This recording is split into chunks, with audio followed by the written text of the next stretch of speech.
জুবিন গাৰ্গৰ ঘটনাৰ লগত জড়িত শ্যাম কানু মহন্ত সিদ্ধাৰ্থ শৰ্মাক 14 বছৰ যাৱজ্জীৱন কাৰাদণ্ড 14 বছৰ কাৰাদণ্ড হল ক'ত ৰাখিব অসমৰ কোনবা এখন জিলাতেতো ৰাখিব লাগিব সেন্ট্ৰেল জেলত থাকিলে গুৱাহাটীৰ মানুহ যদি ওলাই আহে এটা ভগাই জুগাই ৰাখিব লাগিব নাই আদালতে জৰ কালি ধৰক শাস্তি দিলে ক'ত ৰাখিব অসমৰ কোনবা এখন জেলতেতো ৰাখিব লাগিব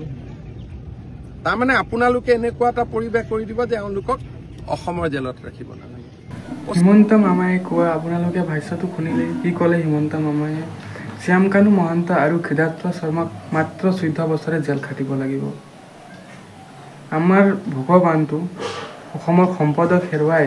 14 বছৰ জেল খাটি এটো ফুৰি থাকিব আৰু আমাক লাগে ন্যায় জাস্টিস ফৰ জুবিন গাৰ্গ আমাক ন্যায় লাগিবই এই 14 বছৰ আৰু 20 বছৰ আমি জেল নাজানো নহয় আমাক লাগে ন্যায় খালি এতে 14 বছৰ জেল খাটি তাৰপিছতো ফুৰি থাকিব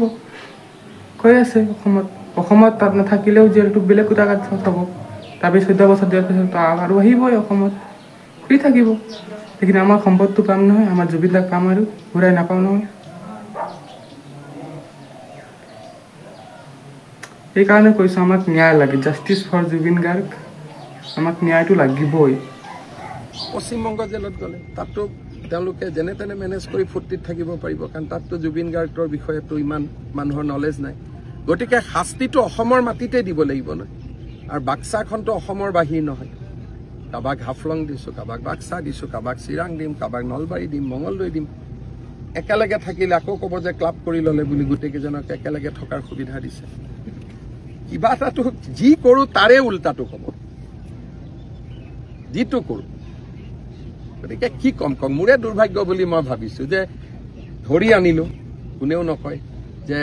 গোটেইকেইজনক ৰেকৰ্ড সংখ্যক সময়ত ধৰি আনিলে কোনেও নকয় যে হিমন্ত বিশ্ব শৰ্মাই ভাল কাম কৰিছে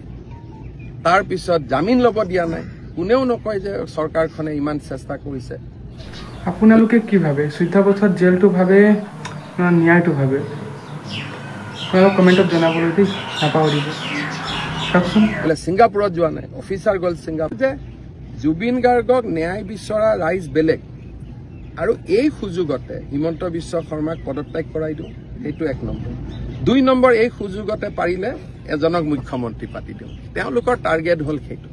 কাৰণ জীৱনকালত গোটেই ষ্টেটমেণ্ট আছে এজনেও জুবিনৰ ফেভাৰত নাছিল সেইকাৰণে ন্যায় বিজেপিয়ে দিব আৰু বিজেপিয়ে কৰিব কাৰণ আমি জুবিনক মনৰ পৰা ভাল পাইছিলোঁ সেইটোৱে কথা সেইকাৰণে ন্যায় কাৰণে 100% ন্যায় হ'ব ইয়াত ন্যায়ত কোনো ভয় খাবই নালাগে যে ক'ৰবাত ন্যায় নহ'ব ন্যায় দিমেই আৰু সেইটো মোৰ সংকল্প ন্যায় দিহে দিম যদি আপোনালোকক এইটো ভিডিঅ'টো ভাল লাগিছে যদি কমেণ্ট আৰু লাইক আৰু শ্বেয়াৰটো কৰি দিব দেই প্লিজ আৰু কমেণ্টত জয় জুবিন দা লিখি দিব জাষ্টিছ ফৰ জুবিন গাৰ্গ আৰু এটা নতুন ভিডিঅ'ত বাই বাই থেংক ইউ